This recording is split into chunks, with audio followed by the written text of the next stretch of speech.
Welcome back. In this video, we're going to take a deep dive into something many people wonder about. What do nutritionists actually eat in a day? Do they snack? Do they fast? Are they constantly counting calories or carbs? Well, today we're going to walk through a full day in the life of a nutritionist. We'll explore their food choices, timing, habits, and most importantly, the reasons behind those decisions.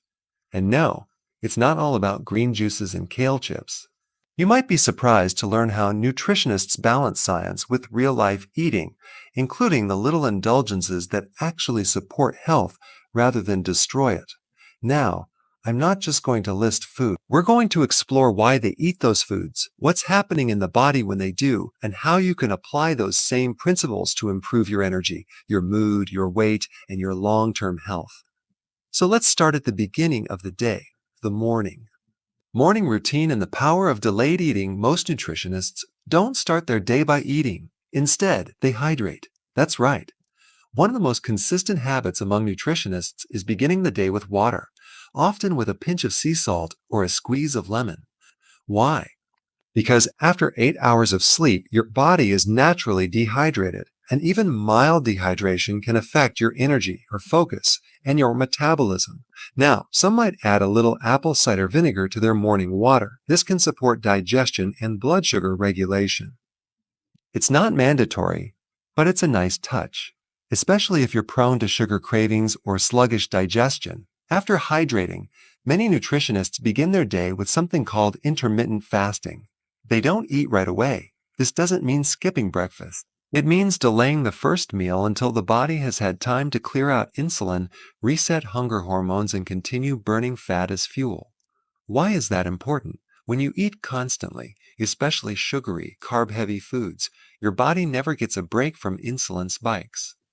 By waiting a few hours before eating, your insulin stays low and your body switches into a fat-burning state called ketosis. This is why many nutritionists wait until around 10 a.m., 11 a.m., or even noon before eating anything substantial.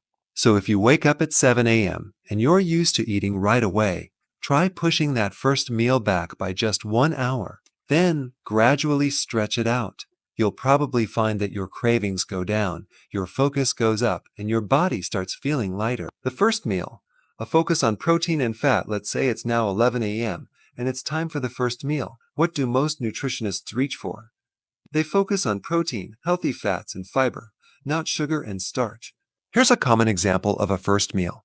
3 scrambled pasture-raised eggs, sautéed in grass-fed butter or coconut oil. On the side, half an avocado for potassium, fiber, and healthy fats. And maybe a few sautéed vegetables, like spinach, mushrooms, or bell peppers. Now let's break this down. So, eggs are a complete source of protein and rich in choline, which supports brain and liver function. They're also incredibly satisfying, helping you stay full for hours. Avocados give you potassium, a mineral most people are lacking, and help balance sodium and fluid levels. They also support the adrenal glands and stabilize blood sugar. Vegetables like spinach provide magnesium, iron, and other minerals that are critical for energy and stress management. Notice what's missing here. There's no toast, no cereal, no orange juice, and definitely no sugar. Why?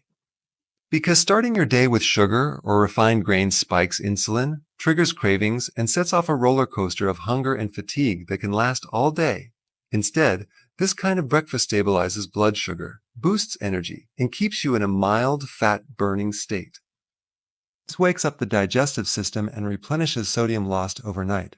Second, they include electrolytes. Instead of chugging water all day, nutritionists sip mineral-rich beverages, electrolyte powders, without sugar coconut water, in moderation herbal teas like peppermint or ginger bone broth, which is rich in collagen and minerals. Third, they avoid dehydrators.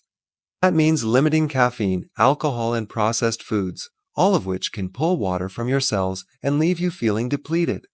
Hydration isn't just about quantity, it's about quality and absorption. And when your cells are hydrated, your skin glows, your brain thinks clearly, and your energy stays consistent. Do nutritionists take supplements?